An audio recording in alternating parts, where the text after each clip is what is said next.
Assalomu alaykum. Oxirgi kunlarda Abdurahmon Fazilovga osiladiganlar ja ko'payib ketdi. Alam qiladigani, siz yaqin do'st deb bilganlaringiz ham shu narsani muhokama qildi. Ya'ni issiqqina studiyada o'tirib olib, shu Maza akamizni gapirishibdi. Menga bolalar bugun aytishdi. Shuncha ekan, kelinglar o'zingizlar qilinglar shu narsani. Davlat bir tiyin bermaydi. Byudjetdan bir tiyin olmaydi. Federatsiyadan bir tiyin olmaydi. O'sha 24 mingta salafandi rasxodlarini to'lasin. 200 ta bolani issiq sovug'iga, qorniga, ovqatiga qarasin, kesin, qilsin. Qani? Ko'raylik, biz ham bir tomosha qilaylik, marhamat. Alhamdulillah, nimaiki qilsam, shunchaki qilaman. Birovga aytmayman. Qani gapirdim, shu narsani men qildim, shu narsani pulini men to'ladim. Yo'q.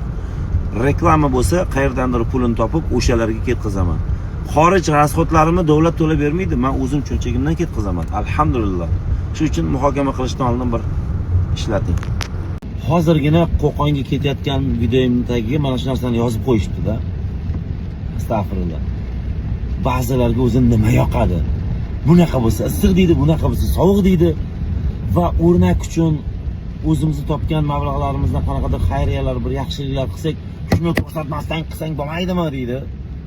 Ko'rsatmasdan u ko'rsatish nimaga? Boshqalar ham ergashsin, chunki ergashgan, yuzlab odamlar ergashgan, qilgan buni. Shu hadislar bor, ehsonlaringizni oshkora va xufiyona qiling degan.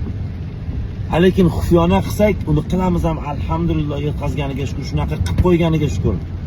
Xufiyona qilsak, bunaqa yozishadi. Birortaga yordam bersang bo'lmaydi. Qo'qonga men nimaga ketyapman? Bitta futbolga masa, alhamdulillah, tavba qildim, astag'firullah. Tilimni qishtaslarda, azizlar. Yaxshi gumonda bo'lib, yaxshi xayol bilan yashasanglar, umringlar go'zal bo'ladi. Baxtga to'ladi, nurga to'ladi. Aylaylik.